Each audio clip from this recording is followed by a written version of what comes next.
Es muy grato, es un privilegio el poder estar en este espacio y poder desarrollar el tema del día de hoy.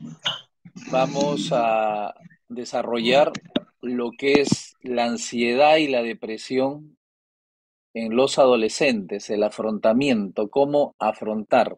Y es muy importante específicamente tomar en cuenta detalles de las terminologías. Permítame presentar la diapositiva. Quien le saluda, Bernardo Escudero, psicólogo, psicoterapeuta, y vamos a acompañarnos en el desarrollo del tema del día de hoy. Permítame presentar la diapositiva, por favor.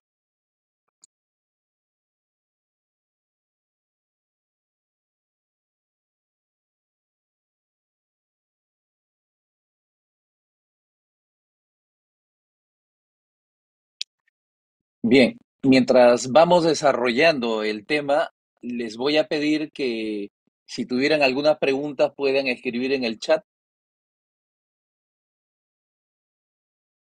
y en su momento estaría respondiéndolo, pero quiero que me acompañen en el proceso y puedan escribir algunas ideas, algunas preguntas que pudieran tener ahí. Gracias.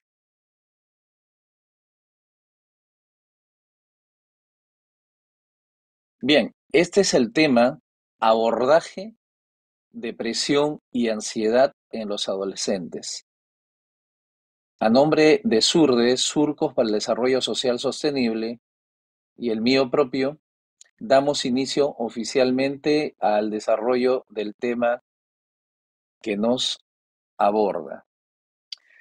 Quiero iniciar con el concepto y la definición que la Organización Mundial de la Salud habla acerca de lo que es la depresión.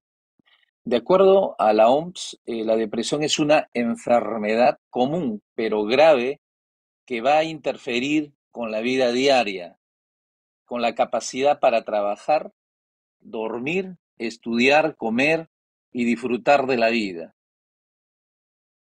La depresión es causada por una combinación de factores genéticos, biológicos, ambientales y psicológicos. Yo quiero subrayar esa parte en donde habla de la expresión disfrutar de la vida. Entonces, la depresión es una enfermedad que ya es común, ¿no? Ya es cotidiano y mucho más a través del post, de todo de este post-COVID, se ha ido acrecentando y desarrollando mucho más. Pero en palabras sencillas, yo quiero mencionar lo siguiente, ¿no? Si bien es cierto, la depresión, ¿cuál es su raíz? ¿Qué la origina, ¿no? ¿Y qué origina la ansiedad? Podemos poner como un ejemplo eh, dos, dos estobillos de lana, una de ellas de color rojo, otra de ellas color azul, y que están desenredadas, perdón, están libres, están por un lado y por otro lado, ¿no? El azul y el rojo. Y entonces queremos ordenarlo, ¿no? Queremos ponerlo en un cono y enrollarlo, pero sin embargo, cuando uno tiene ansiedad, pensemos en esa lana de color eh, roja, en la ansiedad, y en la depresión el color azul. Entonces, imagínense que la lana está enredada, ¿no? El rojo está enredado y tiene nudos y es un poco complicado enrollarlo y hacer una madeja. Y es así lo que podríamos ilustrar con lo que es la ansiedad y la depresión. Su raíz que produce la ansiedad es el sistema nervioso. La raíz que se produce en la depresión es el sistema emocional. Entonces, en algún momento se produce lo que es la depresión, perdón, se produce la preocupación. La preocupación, en palabras sencillas, no es otra cosa que el anticiparse a ocuparse de algo, ¿no? O sea, preocupación es ocuparse por adelantado, vivir en el futuro de algo que todavía no, o es como por decir, gastar de un dinero que todavía no te han pagado, ¿no? Y entonces la preocupación va a producir ansiedad, la ansiedad va a producir, aquí tenemos preocupación, ansiedad, depresión, ansiodepresión, ansiodepresión obsesiva, ansiodepresión impulsiva y ansiodepresión compulsiva. Y de aquí ya la esquizofrenia. Y entonces podemos tomar en cuenta a la lectura de Papalia, ¿no? Lo que es las diferentes etapas del desarrollo humano. Podemos leerlo a Erickson, que habla de las 8 etapas del desarrollo del ser humano también desde el enfoque social. Podemos hablar de Fritz Perls o podríamos hablar de Sigmund Freud. Tenemos a Piaget también, con sus trabajos bastante específicos sobre las etapas, las fases de desarrollo humano. Y yo quiero hablar y tomar en cuenta sobre Aaron Beck, que hizo todo un trabajo sobre el tema de la depresión y la ansiedad también. Pero eso lo vamos a ver un poquito más adelante, pero permítanme en este preámbulo desarrollar la idea central, ¿no? Entonces, cuando hablamos de la depresión y de la ansiedad, lo voy a hablar de manera general y de manera específica para poder aterrizar en la etapa de la adolescencia, en el adolescente, y cómo abordarlo, ¿no? Si bien es cierto, ya se ha considerado como una enfermedad, ¿no? Hay todo un proceso que ya les mencioné y que es sumamente importante tomar en cuenta que su raíz de la depresión está considerada en el tema emocional, en el sistema emocional, y la ansiedad en el sistema nervioso. Y entonces nacen los dos grandes perfiles, ¿no? El neuroticismo y el psicoticismo. Pero quiero concentrarme en las palabras más sencillas. Cuando hablamos de depresión, estamos hablando de esa persona que entró, ¿no? Entró dentro de la depresión y es complicado salir para esta persona de ese espacio. Quedó atrapado o atrapada. La persona depresiva eh, quedó atrapado en el pasado, en el dolor, en el recuerdo y definitivamente se echa la culpa a sí misma, Buenas ¿no? noches. Y muy buenas noches, adelante. Entonces, cuando Buenas uno noches. entra dentro de lo que es ese espacio depresivo, va a experimentar una serie no solamente de sensaciones, no solamente de sentimientos, básicamente emociones. Y luego vamos a ver algunas características, ¿no? Que va a ir experimentando el adolescente en sí mismo. Podemos hablarlo de manera genérica, la persona, sea el adulto, sea quien fuera, de manera básica o esencial. Entonces, cuando hablamos de depresión y ansiedad, cuando hablamos de depresión, el tema te amarra, te atrapa dentro del dolor. Y ese dolor básicamente tiene vínculo y conexión con el pasado, con la culpa. mientras que la ansiedad tiene que ver con el futuro. La ansiedad tiene que ver con echar la culpa a los demás. También experimenta culpa, pero echa la culpa a los demás, mientras que en la parte depresiva va a aceptar la culpa y va a decir, sí, yo soy el problema, mientras que el ansioso va a decir, yo soy el problema, pero es otro el culpable. Y entonces echa la culpa, tira la pelota caliente de la responsabilidad a otra persona. Definitivamente la depresión y la ansiedad viene a ser una enfermedad como lo menciona la OMS y es importante saber cómo prevenirla y también cómo abordarla. Y quiero mencionar con la siguiente diapositiva, Aaron Beck, no sé si lo tengo aquí, el material del libro, aquí, ¿no? Aaron Beck, en terapia cognitiva de la depresión, habla de manera contundente y lo estructura. Alguien decía, si la magia tiene estructura, se puede aprender. Y todo en la vida tiene solución si es que verdaderamente buscamos la ayuda o buscamos la mejor manera de desarrollar esos conocimientos, esas herramientas, esos recursos para poder prevenirlas y para poder también ayudar a otros a poder hacer que puedan salir de estas situaciones que hacen que uno experimente sensaciones, sentimientos y emociones que puedan atraparlo. Aaron Beck considera a la persona depresiva, ¿no?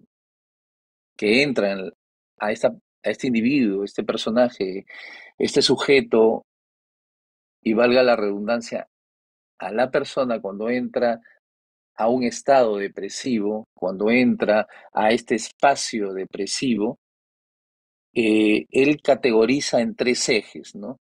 El primer eje, Aaron Beck dice lo siguiente, ¿no? Que la persona deprimida, la persona que está en depresión, va a tener una visión negativa de sí mismo, ¿no? Entonces, primer eje en la depresión, de acuerdo a Aaron Beck, dice que el paciente, el consultante o el cliente va a tener una visión negativa acerca de sí mismo. El segundo eje va a tener una interpretación negativa acerca de su propia experiencia, lo que está viviendo. Y el tercer eje es una visión negativa acerca del futuro.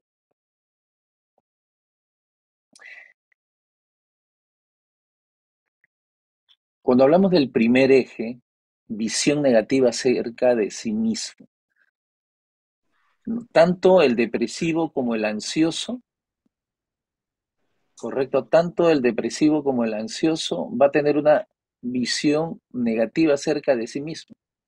Mientras uno dice yo soy culpable, el ansioso va a decir otro es el culpable, ¿correcto?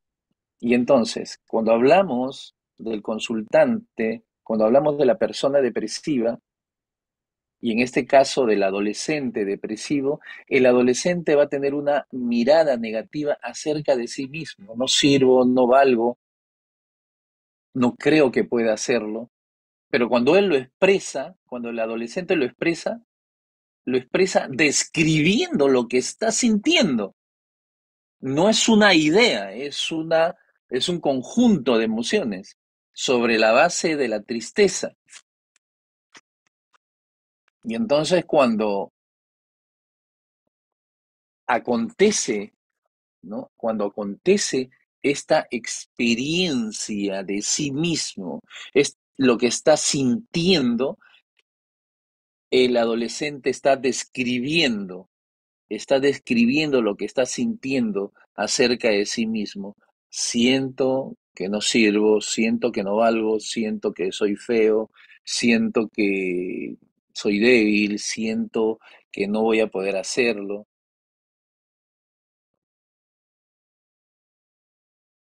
En el eje 2, el adolescente va a interpretar de manera negativa su experiencia. Ya no es un tema de sentimiento, de características de sí mismo, sino ahora es acerca de la experiencia. No, me va a salir mal, lo voy a hacer mal, me van a juzgar mal, van a pensar mal de mí, me va a salir mal los trabajos, algo me va a suceder. Y el adolescente, en el tercer eje, también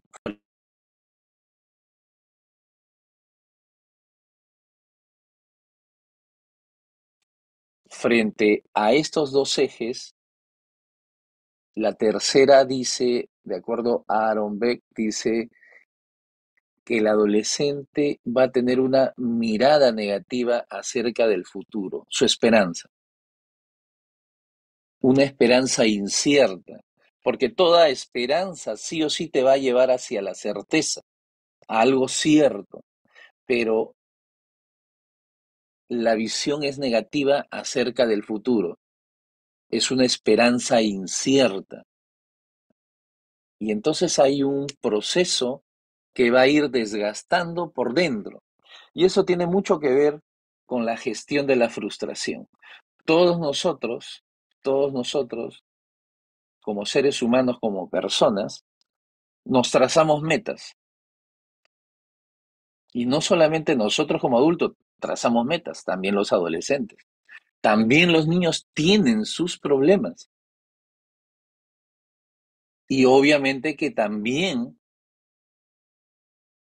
la limitación de la falta de manejo de la frustración, sea en mínimos o mayores grados, de vínculo de afrontamiento, tanto de niños, adolescentes como adultos, obviamente va a generar, ¿correcto? Va a generar un congelamiento.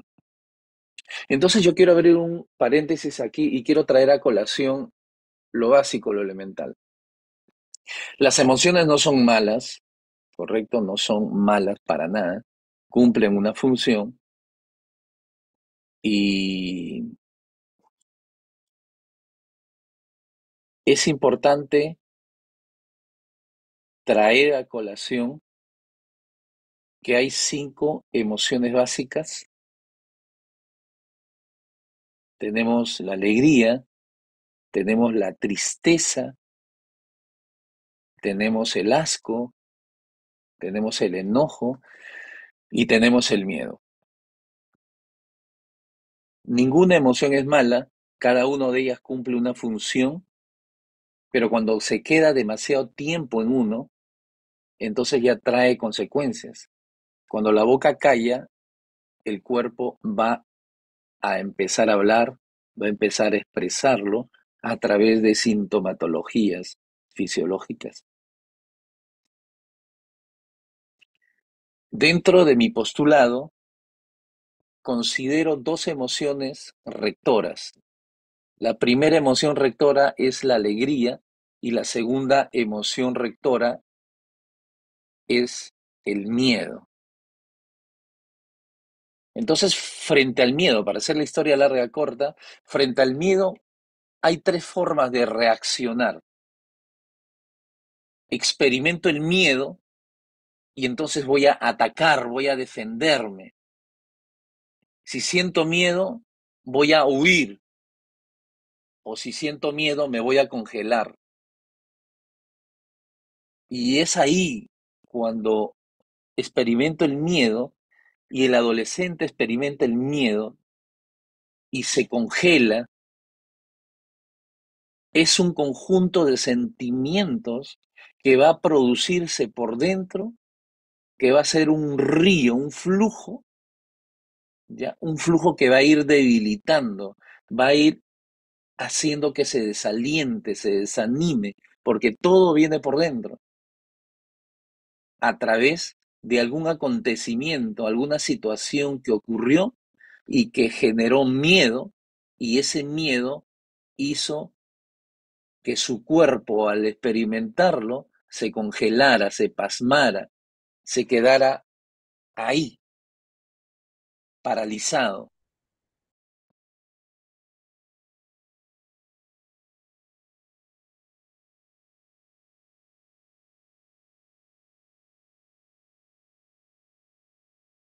Rápidamente vamos a ver los tipos de depresión, ¿no? Depresión de posparto, una depresión por trastorno afectivo estacional, ¿no? Hablando por cuestiones climatológicas, ¿no? Siempre el frío trae muchas veces, ¿no? La falta de luz trae como consecuencia un estado de desánimo más de silencio. Y mientras va apareciendo la estación del verano, aparece el sol, aparecen las flores, aparecen los colores y los ánimos empiezan a recuperarse, ¿no? Tenemos la depresión psicótica, que se caracteriza por síntomas psicóticos, alucinaciones y también delirios, ¿no? Cuando hablamos del psicoticismo, su inicio, ¿no? Pero esto ya, el psicoticismo se convierte en un trastorno y este trastorno genera ya una psicopatología. Tenemos una depresión mayor, ¿no? Que es el más grave y puede durar meses. Una depresión a lo mucho, gradualmente puede tener un ciclo de 6 meses, ¿no? A lo mucho. Pero la depresión mayor pasa a los 6 meses y obviamente hay toda un continuum de episodios depresivos constantes de más de 2 semanas de duración, constantes, ¿no? Un episodio puede durar de 2 semanas continuos. Me refiero, aclarando, más allá de los 6 meses, ¿no? La distimia tiene que ver mucho con un sentimiento de falta de propósito, de motivación. Los síntomas son menos graves, pero van a durar más tiempo, ya de manera muy leve, muy sutil, ¿no? Esa pérdida de ánimo, ese desaliento, como un entrañamiento. Tenemos la depresión ciclotímica, ¿no? Cambios de humor cíclicas, pero menos severas que en el bipolar. Perdón. El trastorno bipolar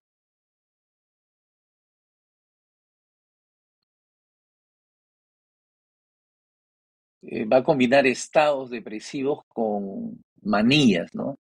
Saltos de humor extremo, independientemente de los eventos que se experimentan o que se viven. La dualidad, ¿no? La dualidad extrema, ¿no? Estoy triste y luego cambia de humor, estoy alegre, ¿no? Los extremos.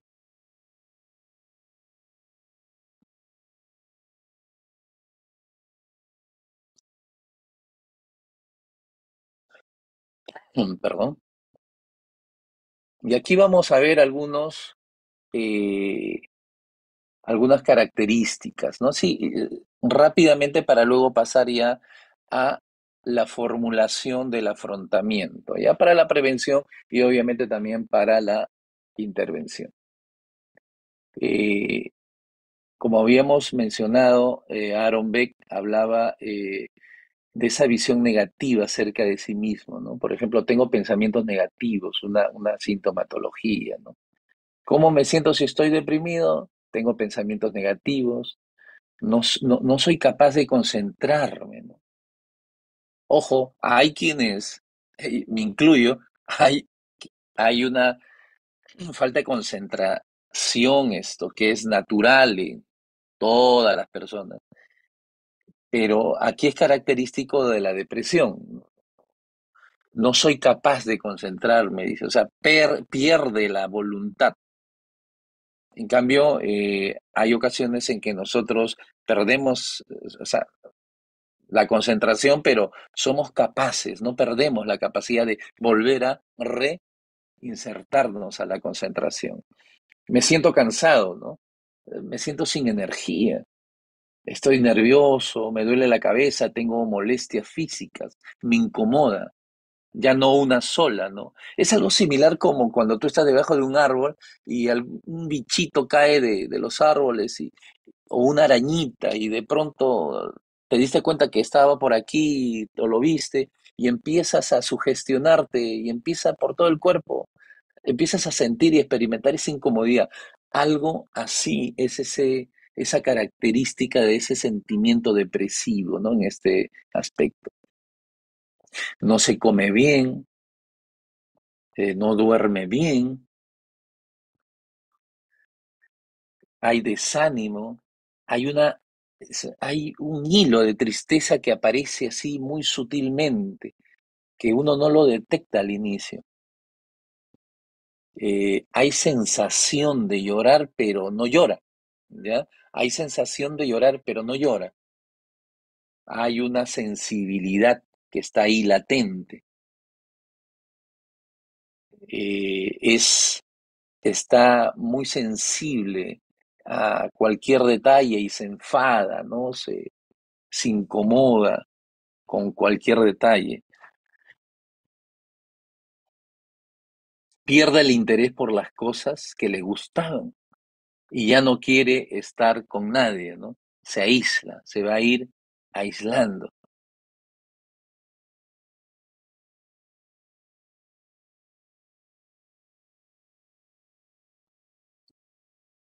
Algunas recomendaciones son esenciales, ¿no? La diferencia es importante eh,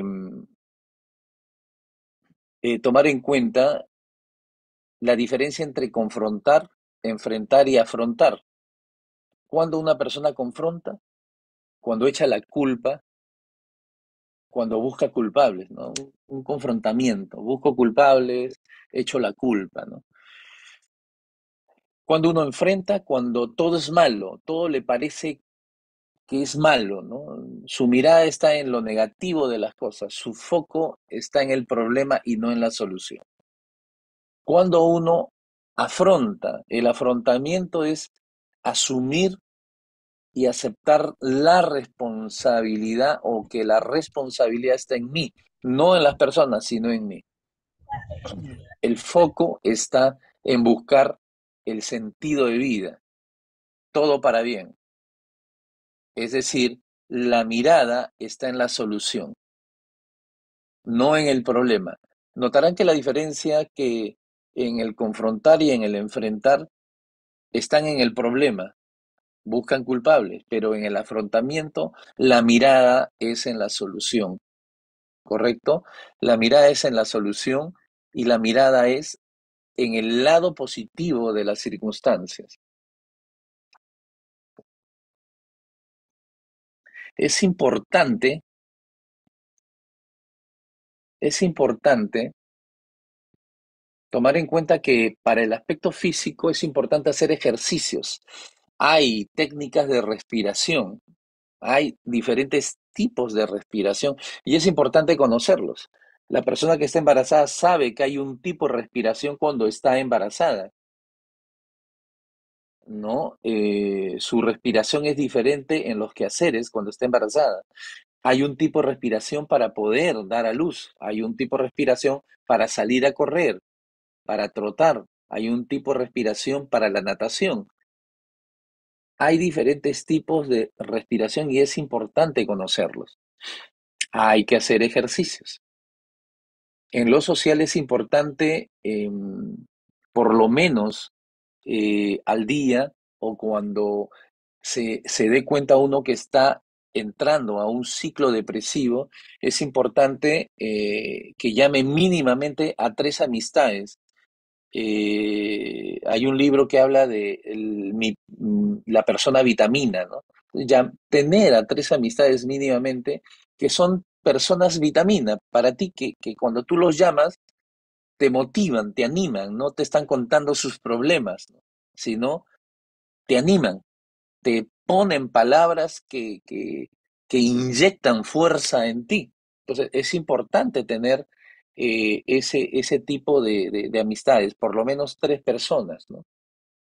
Ayudó mucho, mucho ayudó una jornada que hicimos nosotros con la Universidad Nacional San Cristóbal de Huamanga, ¿no? Emplear esta técnica en la época del COVID, que pudieran llamar mínimamente a tres personas cuando iniciaban cuando se daban cuenta de que estaban iniciando ingresar a este episodio, a un episodio depresivo. Y entonces se les recomendaba que llamaran a tres personas mínimamente. Y eso ayudaba bastante, ayudó mucho a que pudieran estabilizarse, ¿no? Es importante que para la parte mental uno pueda leer, ¿no? Leer algunos libros de autoayuda o ver, ¿no? Tener algunos videos que puedan constantemente ir ayudando al subconsciente a formatear, ¿no? A formatear, ¿ok? El planificar es importante, planificar, estructurar sus tiempos a través de la planificación, trazarse metas, ¿no? Es muy importante. En la parte emocional, lo que ya hemos hablado, ¿no? El afrontamiento y la visualización. Visualizar, visualizar la meta cercana a través de una escala, ¿no? De 0 a 10, en dónde me encuentro yo en estos momentos. Si me encuentro en el 3, ¿qué necesito yo para poder llegar al nivel 4, el siguiente nivel? Y lo tengo que visualizar, es una técnica. Lo estoy haciendo de manera genérica, ¿correcto? Bien, vamos a ver. Voy a regresar aquí. Es importante reforzar esta estructura de la depresión que es básica y esencial en su estructura, ¿ya?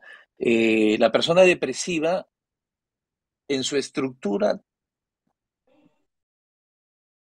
experimenta tres ejes, ¿no? La primera es que tiene una visión o desarrolla una visión negativa acerca de sí mismo. La segunda empieza a interpretar negativamente acerca de su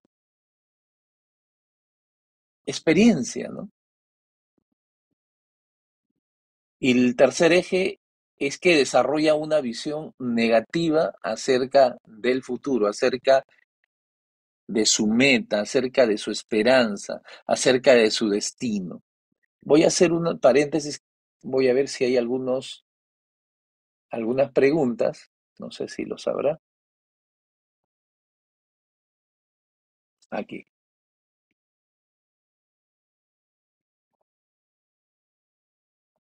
Ok, acá tenemos una pregunta. Los adolescentes, Valentina, ¿no? Gracias, gracias por la pregunta. Los adolescentes atraviesan por diferentes experiencias y cada experiencia hace un bien o mal recuerdo que lo conlleva a sentirse rechazado o aceptado. Así es, eso es cierto, ¿no? Entonces, y eso va a depender mucho, mucho de su sistema nuclear, su sistema nuclear, papá, mamá y hermanos. ¿Cuál es la cultura? ¿Cuál es la cultura, correcto? ¿Cuál es la cultura familiar que existe en casa? ¿Cuál es la cultura familiar? ¿No? ¿Cuál es la cultura familiar y cuál es el clima familiar? Hoy en día ya hablamos de cultura familiar y de clima familiar. Y entonces muchas veces, sin darnos cuenta, enseñamos a nuestros hijos a que se entorpezca el desarrollo natural y eficaz de la capacidad de manejo de frustración. ¿Por qué hablo yo de esa capacidad de manejo de frustración? Porque tiene que ver mucho con la resiliencia, la capacidad de resiliencia.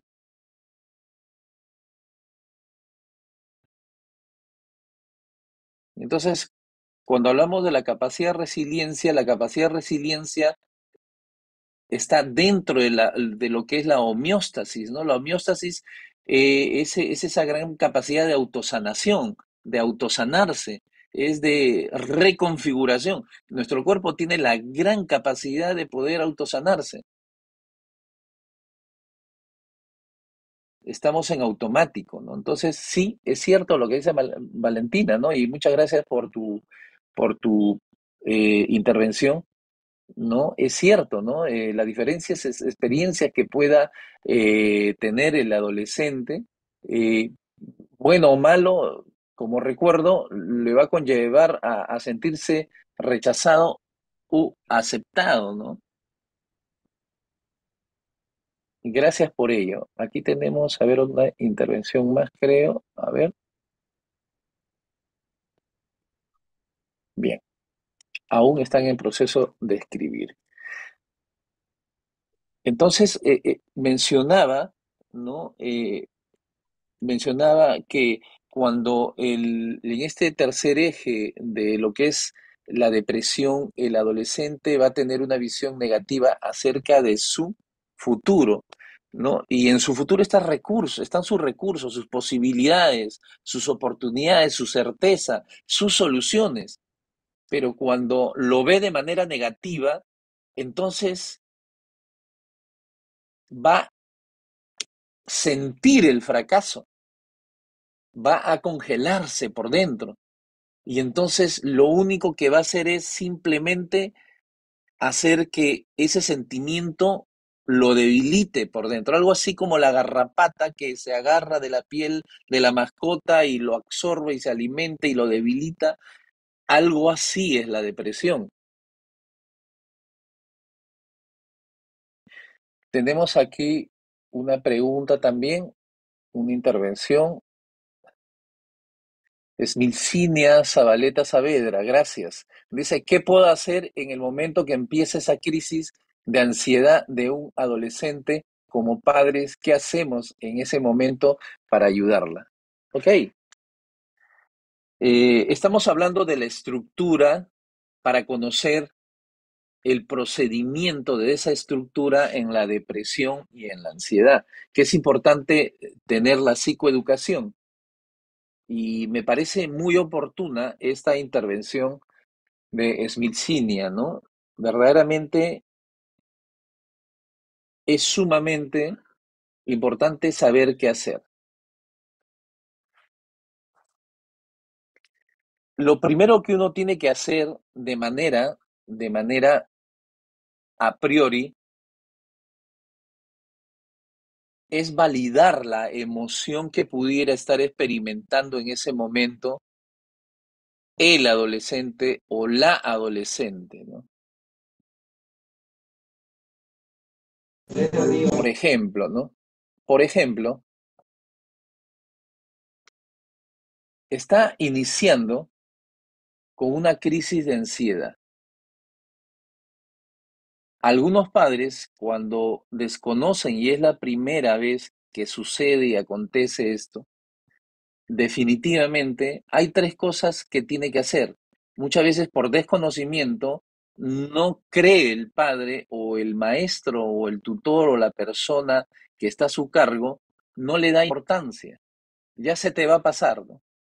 Entonces lo primero que uno tiene que hacer es validar esa situación, esa emoción que está experimentando el adolescente. Segundo, conectar con el adolescente o la adolescente, ¿correcto? Tercero, ayudarle a hacer técnica o alguna técnica de respiración para controlar esa ansiedad, porque la ansiedad es la agitación, ¿ya? La precipitación del accionar.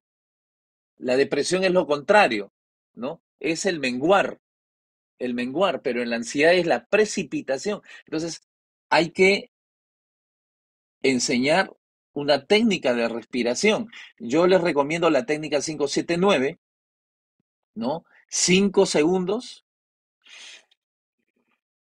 inhalo, hincho mi diafragma, ahí lo llevo, ¿no? El diafragma está en esta parte, 5 segundos, 7 segundos, retengo la respiración y 9 segundos voy exhalando. Y mientras está reteniendo la respiración, la frase que uno tiene que insertar así, ahí, es, se darán cuenta que en la gran mayoría de películas eh, que utilizan ya técnicas, ¿no?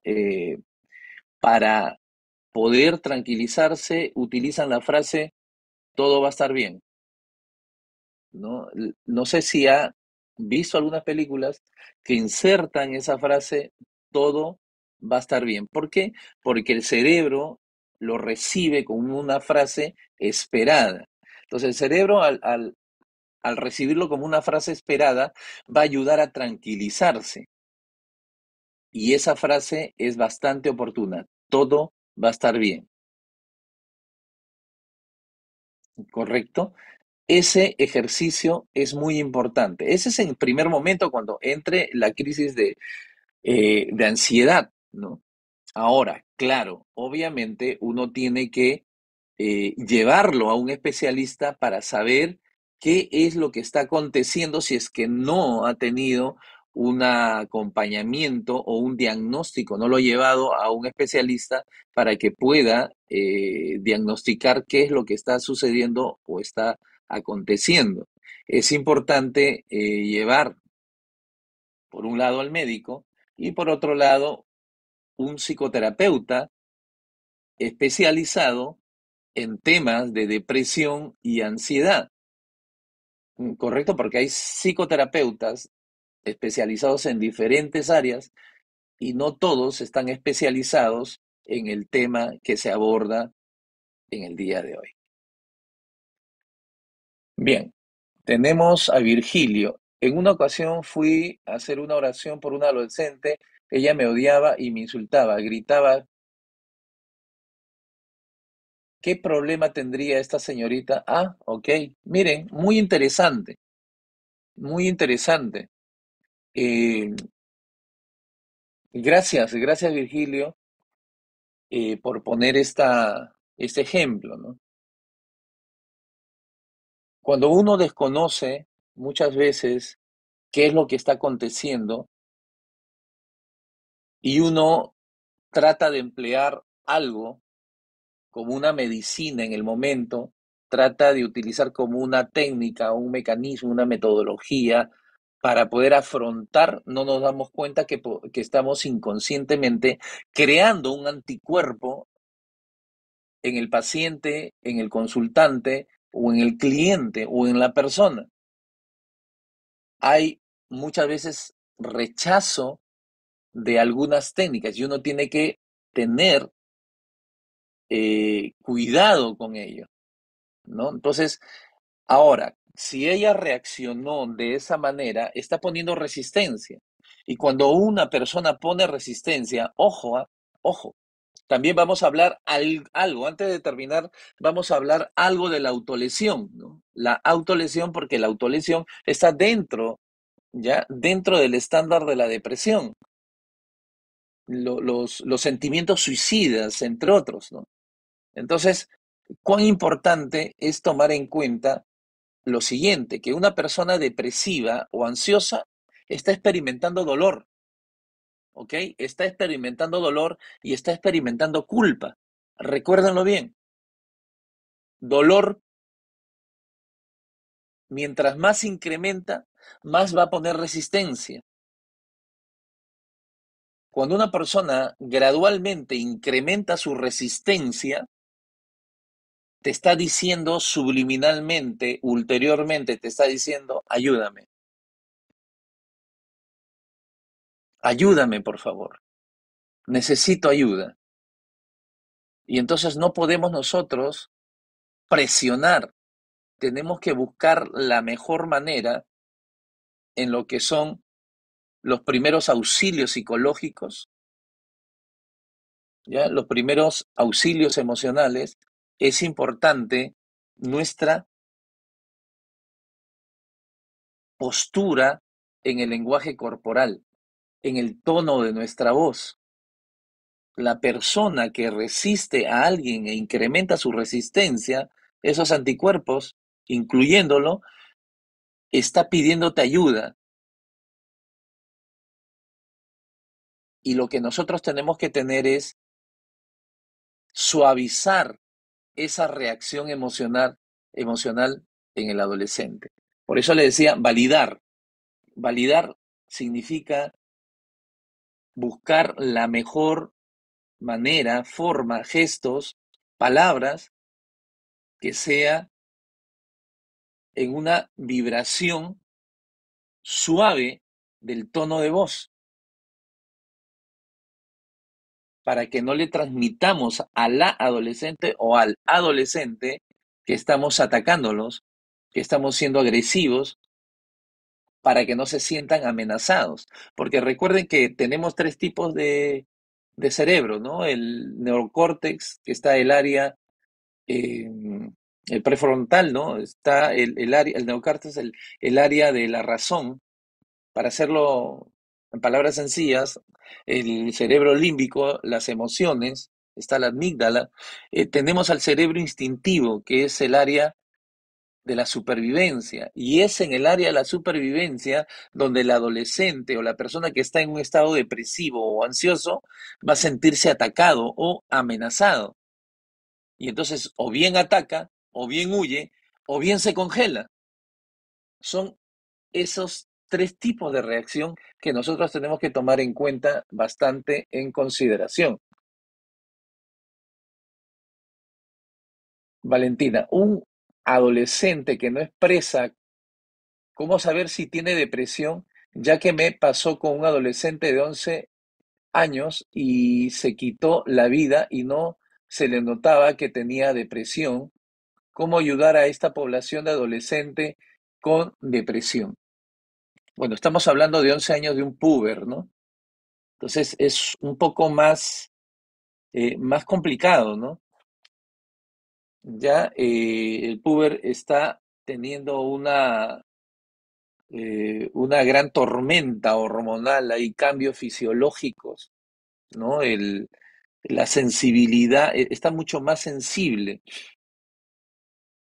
Entonces, ¿cómo prevenir un suicidio? Es otro tema, obviamente. Sin embargo, podemos dar algunos detalles, ¿no? ¿Cómo puedo yo prevenir? Es importante, hay tres características, ¿no? Una es que se encierra en su cuarto. Bueno, la gran mayoría de púberes y adolescentes se encierran en su cuarto, es una de las características, ya, pero son vitales, están aquí, están accionando, ¿no? Están jugando, pero uno que es depresivo, generalmente ya perdió los ánimos. Ahí viene la segunda característica, ¿no? Entonces, ¿cómo me doy cuenta para prevenir que un adolescente o un puber está entrando en una fase depresiva? Es que se encierra en su cuarto, es inactivo, o sea, no tiene vitalidad, no tiene energía, está desanimado, no come, no se alimenta mucho, ¿correcto? Y no tiene el vínculo de relacionamiento con la gente. Ah, no, pero mire, mi hijo eh, sí se relaciona porque cuando juega con los juegos, ¿no? Tiene una gran cantidad de amistades en línea y está que conversa, habla y charla con ellos. Bueno, no hay ningún problema. Está bien, la gran mayoría de adolescentes tiene esa tendencia, pero a lo que yo me refiero de esas tres características, sobre todo, uno es que se encierra en el cuarto, dos, pierde el apetito, y los ánimos son desalentadores. No hay movimiento en él.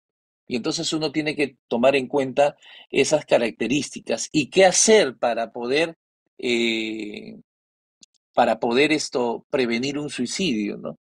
Bueno, definitivamente en ese caso hay que buscar ayuda profesional ipso facto, ¿no? Lo más urgentemente posible. Y en los primeros auxilios psicológicos o emocionales es importante, ¿no? Es importante eh, la forma en que los padres le tengan que hablar al hijo, ¿no? No juicio, no juzgar, no criticarlo, siempre validarlo. Y generalmente este tipo de niños o de hijos, púberes o adolescentes, han pasado experiencias con los padres de manera muy caótica, muy depresiva, o bien ha habido una ruptura en la relación de los padres, o hay una disfuncionabilidad de conexión entre los padres para con el hijo, ¿no? Yo siempre he dicho, ¿no? Que los primeros 9 años de vida, muchas veces sin darse cuenta los padres, por querer hacer que le obedezcan los hijos, usan y han usado muchas veces algunos métodos agresivos que muchas veces dañan las emociones y eso van generando por dentro ese detalle de la depresión, ¿no? Y se ponen de manifiesto a partir de esos años en la pubertad. Aunque hay algunos casos excepcionales donde ha habido niños que se han suicidado, ¿no? Y la depresión ha sido bastante fuerte en cuanto a lo que hablamos de las autolesiones. Jesús López, gracias. La técnica, yo estoy aquí, cinco, a ver, yo estoy aquí, cinco par, yo estoy siete aquí, si me doy buenos resultados, a ver, allá, me imagino que es ya, la técnica 579 ya me dio muy buenos resultados, temas de ansiedad. Ok, gracias por compartir, Jesús López, muy amable. Mary, ¿cómo ayudar a un adolescente que fue abusado sexualmente de niño? Mire, la mejor manera de poder ayudarle a un niño o niña que ha sufrido eh, esta violencia sexual es importante buscar ayuda, ¿no? De un especialista. ¿Ya? La ayuda de un especialista. Eso es definitivo. Y lógico, el contacto, la conexión con el niño, si tú le das cariño, afecto, ternura, que es la parte de conexión emocional, que lo va a sentir y lo va a experimentar de buena gana. Segundo es la expresión de tus palabras, ¿no? La expresión de tus palabras. Pero hay que tener cuidado, no hay que ser demasiado cargoso con los términos, no que tú eres un campeón, que tú sí puedes, que no, sino ser de manera más ecuánime, ¿no? Mirándole a los ojos, basta mencionarlo, decirlo un promedio de 3 veces al día, mirándole a los ojos, verbalizando la palabra adecuada, la posición del cuerpo y tocarle el hombro izquierdo, ¿no?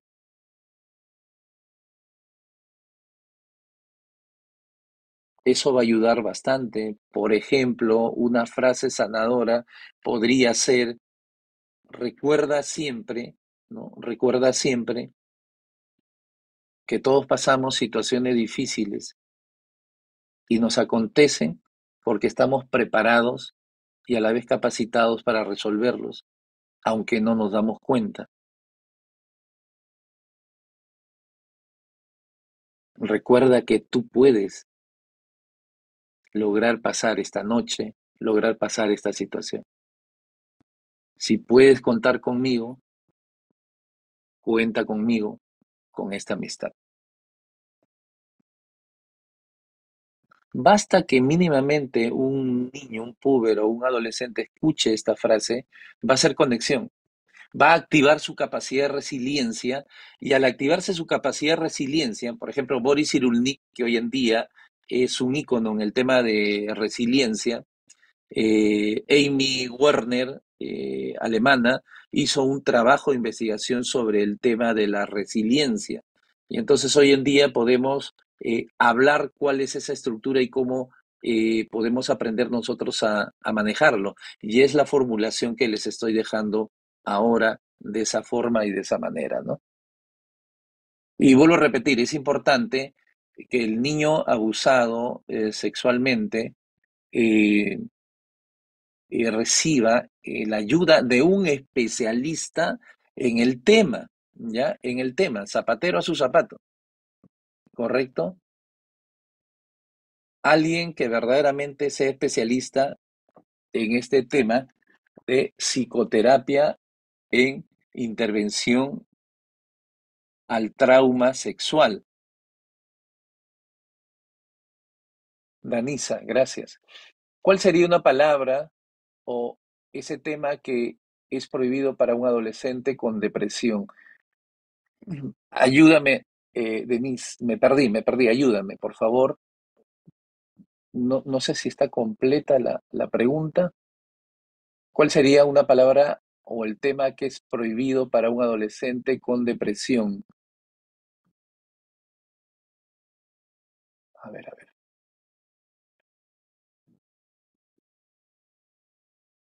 ok, me escribes. O en todo caso puedes tomar el audio y poder ayudarme a tener una mayor comprensión de lo que está escrito ahí.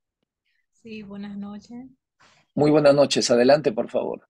Sí, sabemos que a veces hay temas o palabras que no se pueden tocar con distintas personas. Por ejemplo, a veces cuando vamos a velatorio y eso, no todas las cosas se pueden decir porque no son aceptables.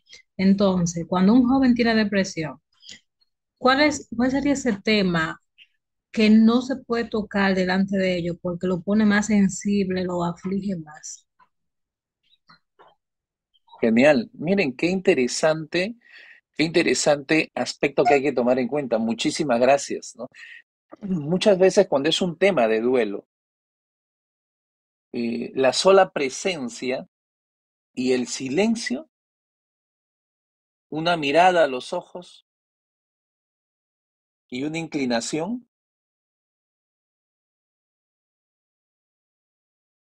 va a ser bastante contundente para el niño, para el adolescente. Muchas veces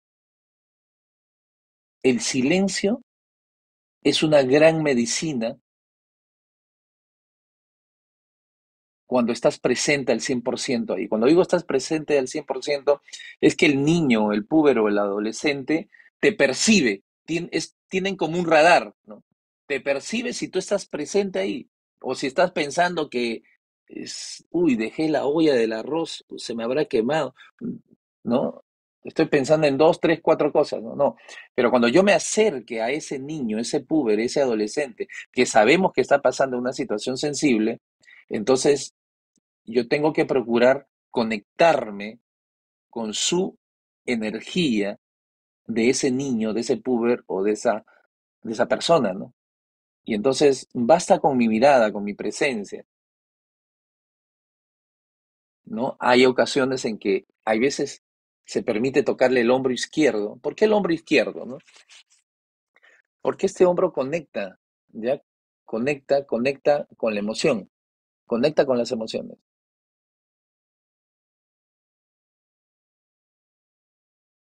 Y entonces al conectar con las emociones va a ayudarnos a poder enviarle un mensaje, ¿no? Gestual al cerebro del niño, del adolescente o de la persona que está ahí. Ese es en caso de duelo, cuando es en caso de situaciones muy frágiles, es importante muchas veces simplemente comunicarse a través del silencio, ¿no? No sé si me dejé entender hasta ahí, por favor. Vamos a ver qué otras preguntas hay por aquí. Ayúdenme.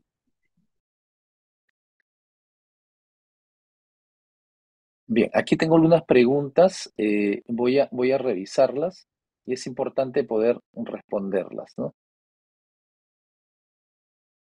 A ver, por favor, permítanme buscarlo.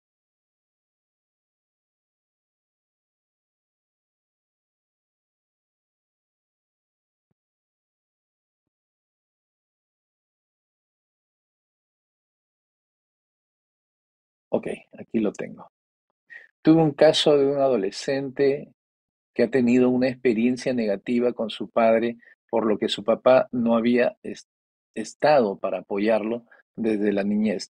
En ese momento empezó a llorar, pero, pero le calmé y traté de ayudarla. Lo noté renegada con su papá. ¿Qué método se puede utilizar a hablar con su papá? También sería bueno, ¿verdad? Creo que estoy completando la idea. Bueno, en ese caso, generalmente, cuando es adolescente o es un puber, es natural, ¿no? Es natural que reniegue, ¿no? Que renieguen los adolescentes con los padres. Nadie nos enseñó a ser padres y aprendemos en el camino.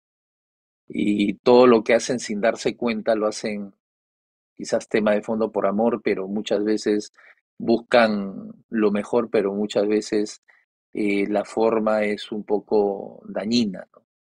Entonces, la manera aquí de poder eh, poner, poner una creencia racional es decirle que los padres, ¿no? Los padres también cometen errores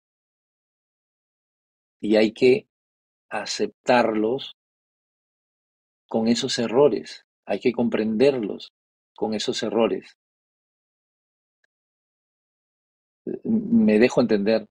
A no ser de que haya pues una violencia ahí y eso obviamente legalmente hay que denunciarlo.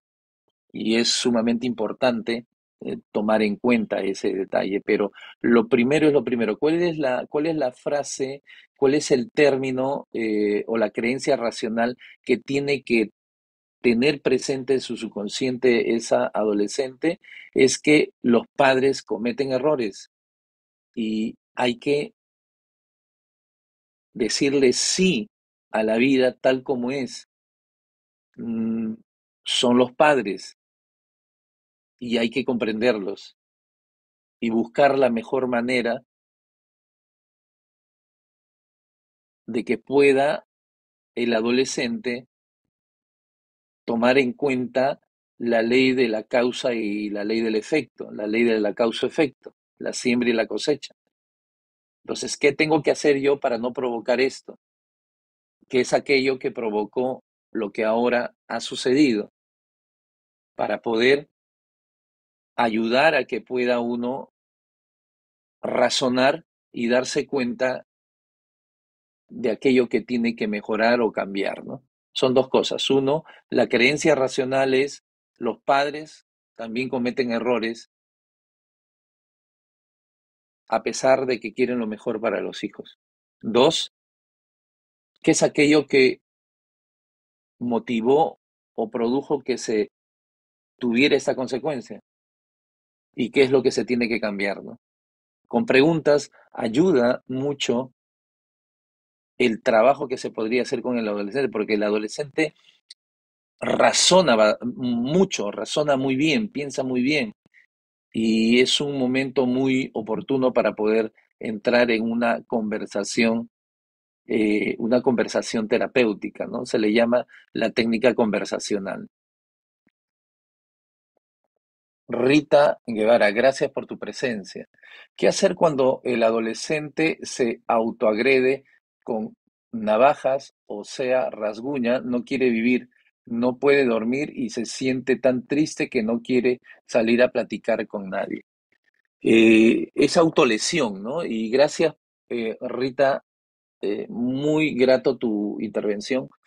y tu presencia. Definitivamente, la autolesión es una forma de expresión de que no soporta el dolor que está experimentando, ¿ya? Entonces, es una forma de acallar el dolor, de sacarlo. Entonces, una de las formas que se puede trabajar con ellos, por ejemplo, es el trabajo grupal, ¿no? Clown, el tema del teatro. Las iglesias ayudan mucho con el tema del teatro.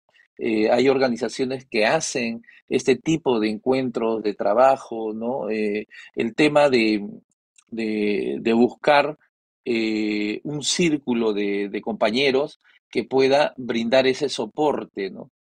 Es importante que el padre o la madre pueda aprender, ¿no? Aprender a validar esas emociones de su dolor, porque cuando suceden estos comportamientos de autolesión es porque se ha ido alimentando y muchas veces los padres alimentan ese comportamiento de autolesión cuando refuerzan la frustración, la decepción que tienen ellos. Y entonces entran en un círculo vicioso, episódico, y no salen de ella porque muchas veces la presencia de papá y mamá refuerzan esa conducta.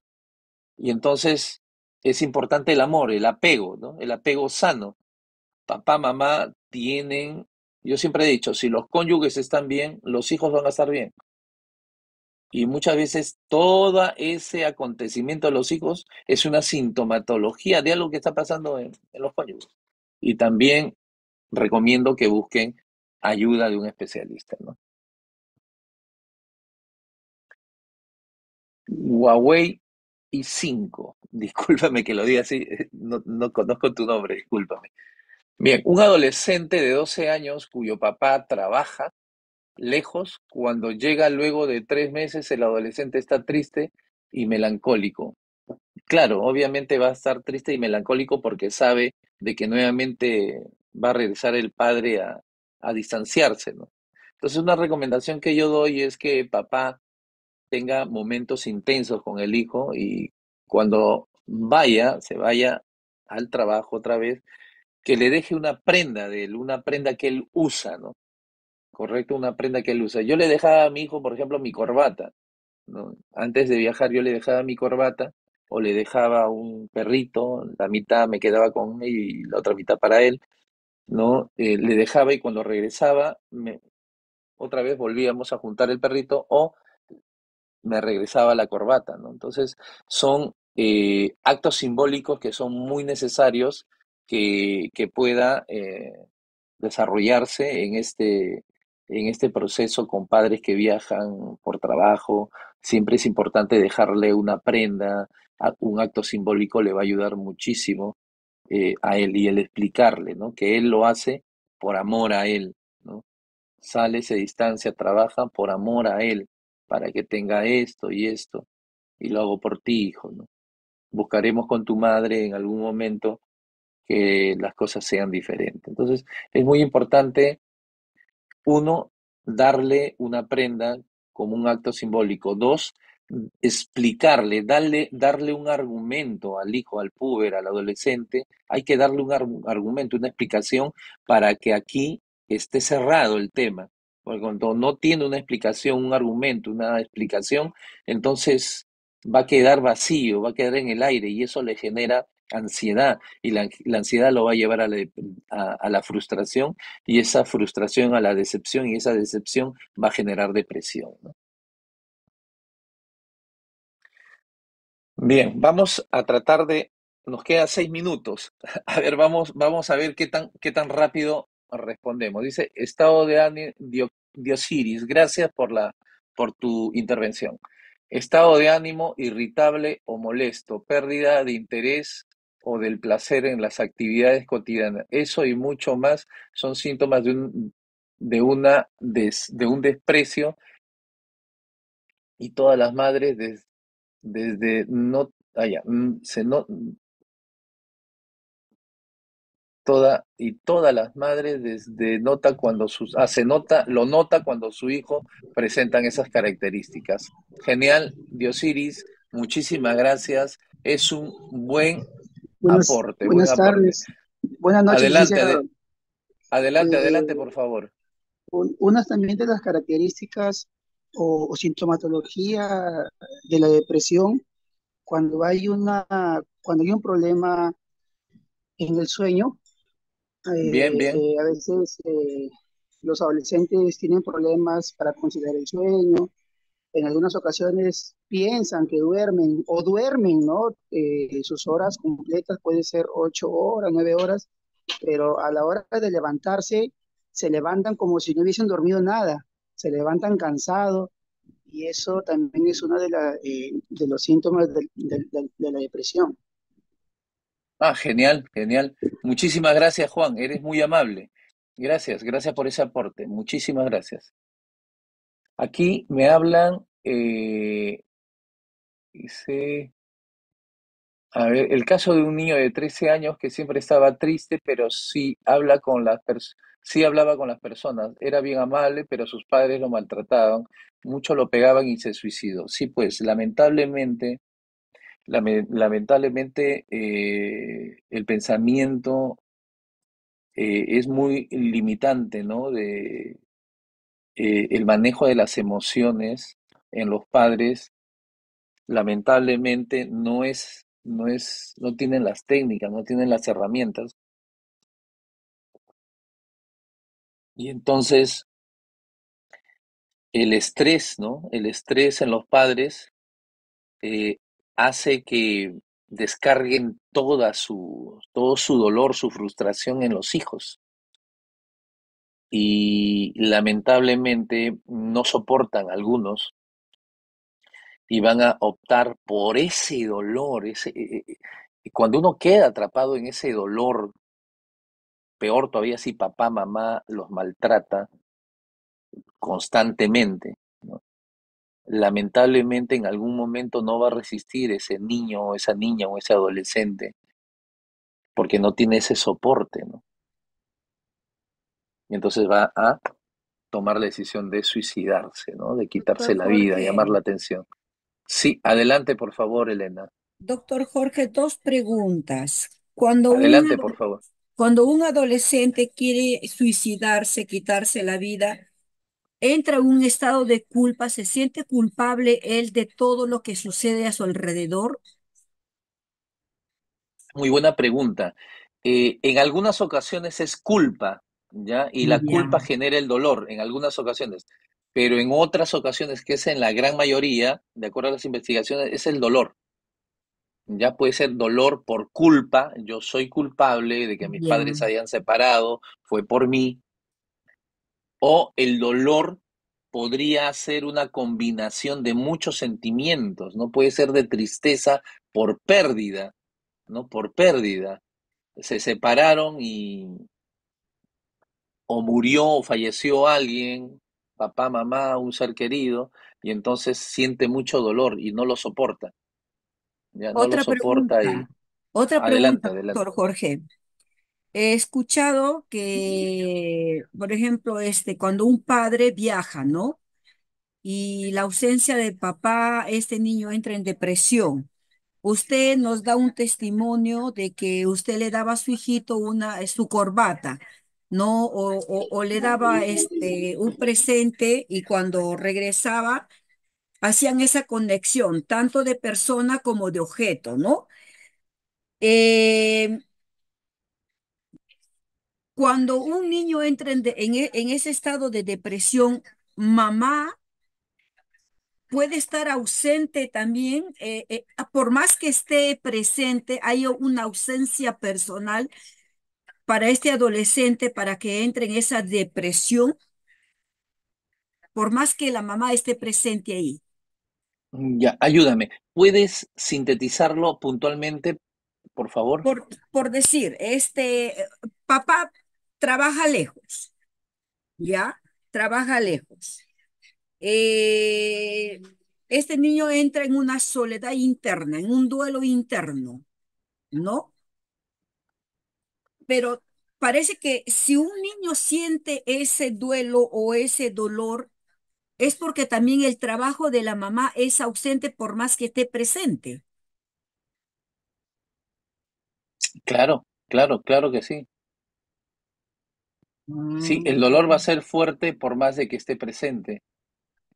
O sea, no hay una conexión aún estando la madre presente con el niño o la niña adolescente para que entre en ese estado de depresión, de dolor, no de ansiedad, de depresión, tantas cosas que tiene internamente. Sí, yo he tenido consultantes o pacientes en todos estos años de experiencia, ¿no? He tenido muchos y de entre esos muchos, varios me decían que siempre les daban amor, cariño, les abrazaban a sus hijos, pero cuando entraban a ese tiempo de su eh, adolescencia, me lo traían, ¿no? El tema es de que, y vuelvo a repetir, yo siempre lo voy a decir, los primeros 9 años de vida es súper Ah, súper. sensible en los niños y hay que darle amor, cariño, afecto, ternura. La forma de corregir es de entrenamiento, más no es vertical, es horizontal. Y entonces obediencia significa entrenarse en las actitudes correctas. Y hay toda una mirada, pues, en la solución, una mirada en lo que es realmente saludable y a la vez racional para los hijos, ¿no? Y cuando uno abraza no estando presente, los hijos se dan cuenta que no tienes el interés para con ellos, ¿no? Entonces, cuando uno esté con los hijos, hay que detener el tiempo, es una forma de decirlo, hay que detener el tiempo, porque ese tiempo de vida nunca más se va a volver a repetir. Hay que disfrutar y estar presente en cada una de sus etapas de nuestros hijos, porque nunca más va a volver a regresar. Y entonces el dolor emocional es permanente y lo único que va a curar y va a ayudar es obviamente el cariño, el afecto y el saber reconocer el padre que reconoce y le dice al hijo, hijo, ¿no? Eh, Quiero decirte que yo como padre me doy cuenta que he cometido errores y no he sabido ser el padre o madre que tú hubieras querido, pero quiero que me des la oportunidad, quiero que tú me ayudes a tener esa oportunidad, quiero, por favor, reconocer que estuve mal. Basta que tú tengas esa charla con el hijo, con la hija, pero al 100% presente, ¿correcto? Y cambias, decides cambiar esa forma de ser y el hijo lo ve, vas a ver que esa autoridad de padre va a fortalecerse y van a poder ser amigos. Por ahí hay quienes dicen que no se puede, el papá no, el padre o los padres no pueden ser amigos de los hijos. ¿De quién más van a ser amigos? ¿De los vecinos? No, no. Sí se puede ser, los padres podemos ser amigos de los hijos. Sí se puede, sin perder la autoridad. Porque la autoridad no te hace más, la autoridad te hace amigo. Me dejo entender.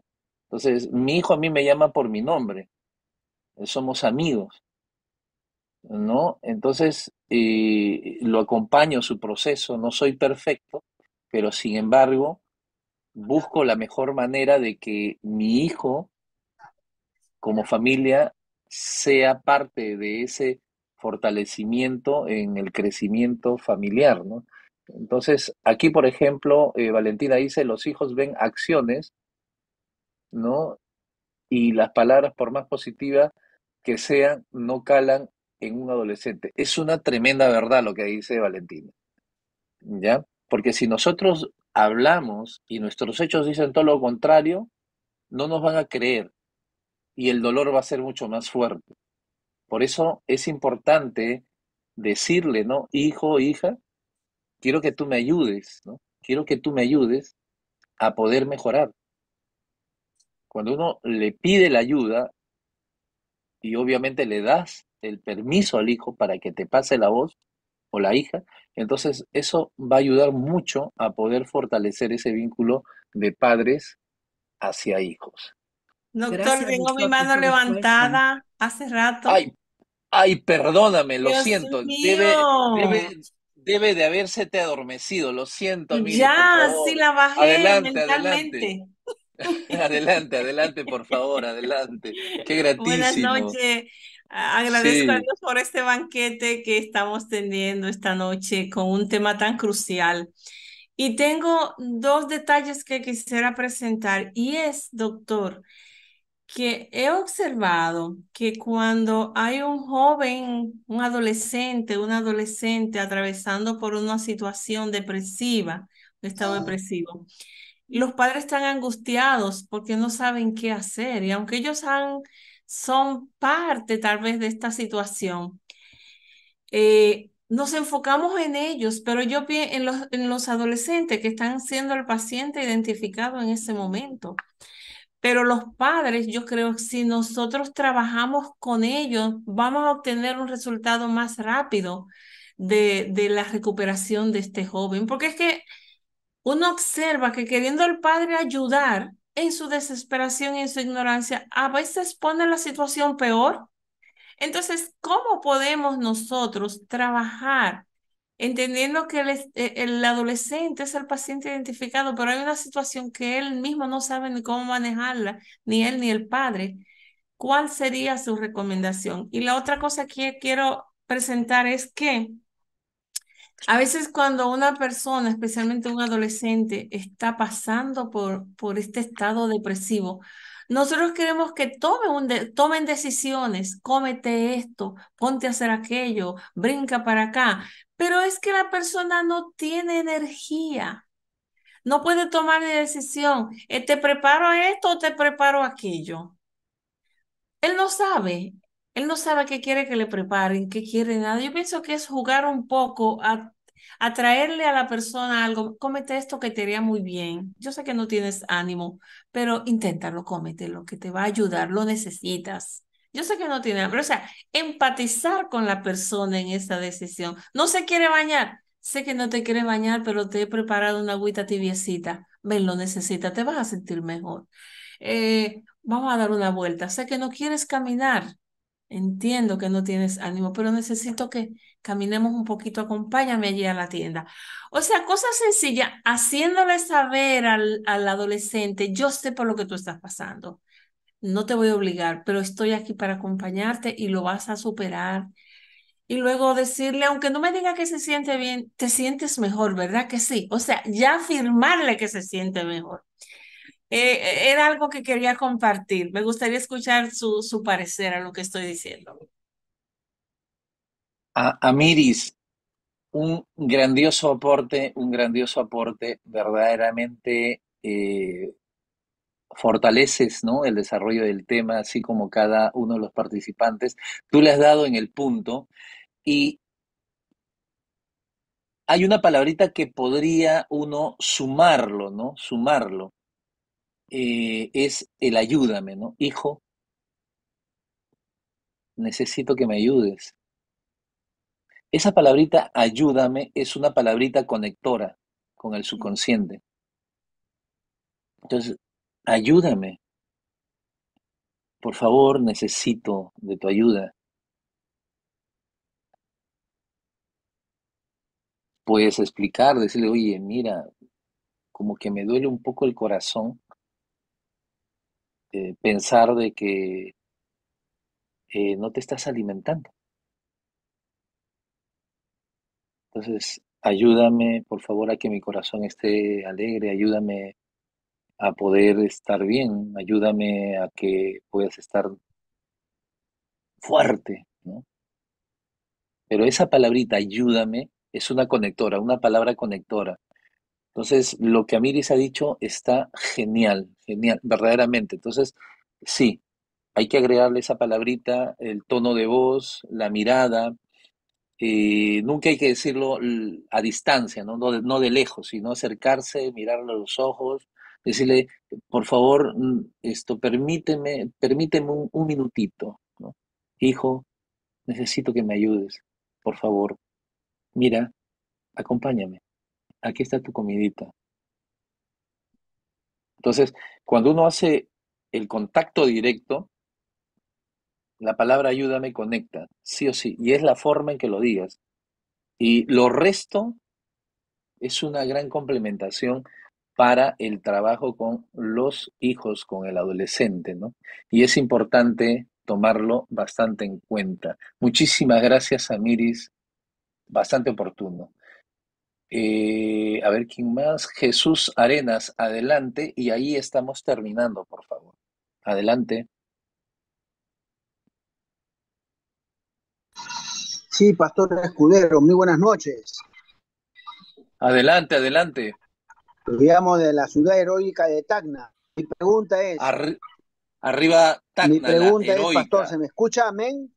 Sí, sí, adelante, adelante. Amén.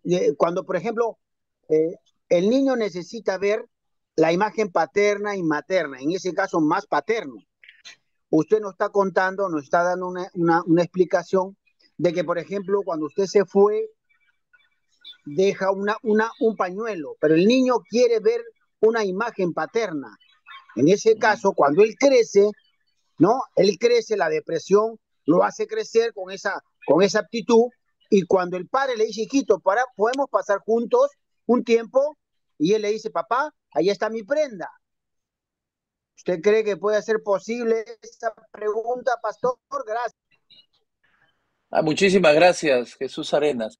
Miren, el tema en sí no es la prenda, el tema en sí es cuánto hago para que mi relación se desarrolle con mi hijo, ¿no? Por ejemplo, si Erickson habla, es un investigador sobre el tema de las 8 etapas en el desarrollo del niño, ¿no? Él habla, dice que el primer año hay que darle amor, ¿no? Cuando se habla de amor, se habla de, de vínculo, de conexión, cariño, afecto, ternura. Eh, Hay otros estudiosos hablan hasta los 3 5 años. Y yo, personalmente, mi postulado es hasta los 9 años, con techo hacia los 11 años, ¿no? Hoy en día ya. Entonces, la palabra castigo no existe, no porque son niños. Nosotros, discúlpenme la expresión, tremendos adultos buscando utilizar, claro, eso no sucede aquí en el planeta Tierra, eso sucede en Marte, en Júpiter, ¿no? Gente o seres que utilizan 3 puntas, correa, y le obligan al hijo o a los hijos a hacer la voluntad del papá o de la mamá, ¿no? Entonces, eso es violencia, eso es agresión. Son niños que recién están aprendiendo a acumular aprendizajes, etcétera, etcétera, ¿no? Entonces, no es tanto por la prenda, ¿no? Porque la prenda es cuando yo mantenía una relación de vínculo con mi hijo, y entonces él no se siente deprimido, simplemente no conoce depresión, los hijos no conocen depresión. Cuando lo has dado una conexión de apego durante sus primeros 9 años de vida y no ha habido castigo. Me dejo entender, estoy hablando de lo saludable. No hablo de violencia en los primeros 9 años, de agresión, no solamente verbal o física. Y entonces, ¿cómo corregir? La depresión generalmente está presente cuando ha habido en los primeros 9 años de vida agresión emocional, y se le ha corregido, entre comillas, a los hijos con, con dolor, con violencia, con agresión, aunque sea un ratito, pero lo han hecho. Y eso queda y queda marcado como un trauma Doctor, emocional en la infancia. Adelante, adelante, por favor. disculpe, o sea, la prenda sería como una prevención para evitar una depresión por duelo, digamos, por separación, pero por motivo de trabajo. O sea, la prenda uno la puede utilizar como prevención, algo así. Ok, muchísimas gracias, muy amable. Cuando hablo de prenda es un acto simbólico, ¿ya? Un acto simbólico, por ejemplo, ¿no? Voy a poner un ejemplo. Es como una ceremonia de despedida y de regreso, ¿no? Es algo similar cuando uno celebra un cumpleaños, ¿no? Y hace una ceremonia, cuando uno hace un bautizo, cuando uno hace, eh, por ejemplo, un acto especial. Entonces, hijo, yo me estoy yendo al trabajo y lo hago por amor para poder hacer que podamos tener alimentos, podamos tener esto. Entonces al niño, al adolescente, a las personas, hay que darle un argumento, una explicación. Y entonces esta corbata simboliza, hijo, que yo estoy contigo y que mi amor está contigo. Cuando regrese, vamos a hacer la misma ceremonia, pero ya de entrega de la corbata. Entonces, son actos simbólicos que ayudan al cerebro, al subconsciente, a poder tener certeza y tener convicción. ¿Ya? Entonces puede ser una corbata, puede ser un pañuelo, puede ser una billetera que, no, que siempre lo utilizas y que ya antes de viajar tiene que ser un tema representativo, ¿no? O puede ser un anillo, ¿no? Ok, hijo, aquí está con su cajita, te lo dejo, lo cuidas tu hijo. Representa mi amor por ti, estoy contigo, ¿no? Entonces puede ser, vuelvo a repetir, cualquier prenda simbólicamente, ¿ya? Simbólicamente, porque eso tiene que ver mucho con con lo que es proyección de vínculo y conexión eh, entre padres e hijos, ¿no? Adelante Rita Guevara y luego Analí Rodríguez y ahí estamos terminando y vamos a finalizar con una foto oficial, por favor, ¿sí? Adelante, por favor, Rita Guevara, levantaste tu manito, creo.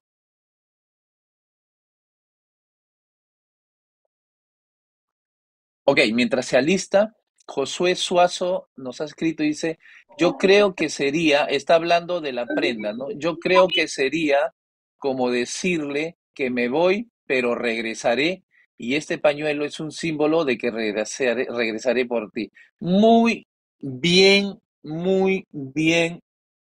traducido, Josué Suazo, verdaderamente sí.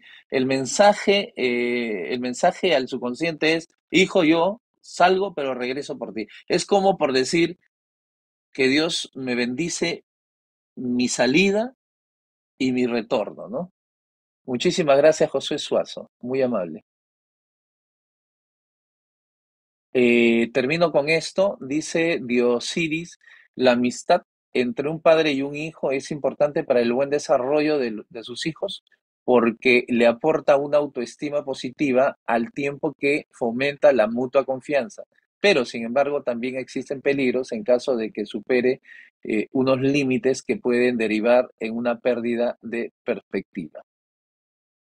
Sí, hay algunos riesgos invisibles que es importante tomar en cuenta, pero tomen en cuenta que si se maneja de manera adecuada, se va a llevar a cabo saludablemente. Pero sí, es cierto lo que dice, ay, se me fue, Diosiris. Muy amable por la intervención. Bien.